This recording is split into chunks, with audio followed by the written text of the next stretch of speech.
I'm Lance Thomas, and I'm in Group 9 with Emily and Pernell, and I'll be discussing the short and long-term impact of the insider trading allegations brought against DraftKings and FanDuel. I tried loading the presentation in the chat room, but there seems to be some kind of technical problem, so I'm filming this using my camera. Hope everyone can see and hear okay. To recap, the DraftKings scandal was a result of a DraftKings employee who had access to privileged user information. And that employee was also playing daily fantasy sports and ended up winning a large sum on the FanDuel site and raising a lot of concern about the potential for improper business practices among the two companies. So the short-run impact has been much negative media publicity. This has resulted in widespread concern among the public, and particularly among lawmakers, about the lack of internal and external controls exercised by DraftKings. It's also created a loss of confidence among some of its users. Essentially, we're talking about a public relations crisis for DraftKings. So DraftKings has responded to the scandal by banning all of the employees from betting on daily fantasy sports. Of course, it remains to be seen how effective those measures will be, since there are lots of ways currently of getting around those kinds of restrictions. In addition, there have been a couple of lawsuits filed against the company alleging that its games are misrepresented as being fair. That's to say that the company encourages insider trading. Another impact has been a reduction in advertising by DraftKings in the week following the scandal, which implies that the scandal is impacting DraftKings' marketing strategy.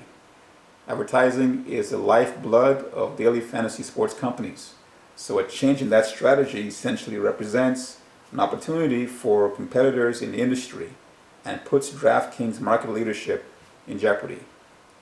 With all this on its plate, we anticipate DraftKings will change its pricing structure to hold on to their customer base and to try and ride out the scandal.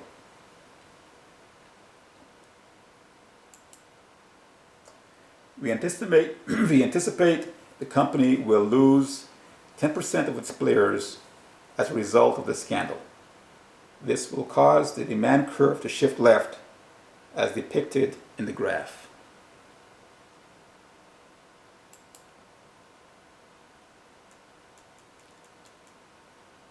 In the long run, we anticipate not only will DraftKings lose market share, but the negative coverage will tarnish the image of the industry itself and affect the demand curve for daily fantasy sports.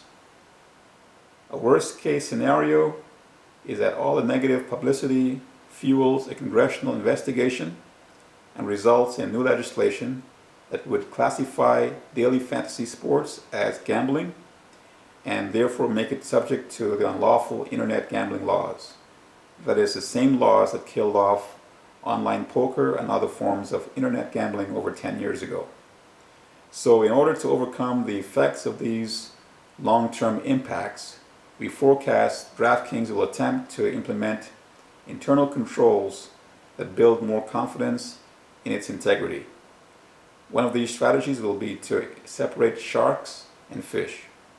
Sharks are highly sophisticated users who come armed with lots of money and statistical models that give them a huge advantage over the regular users of fish.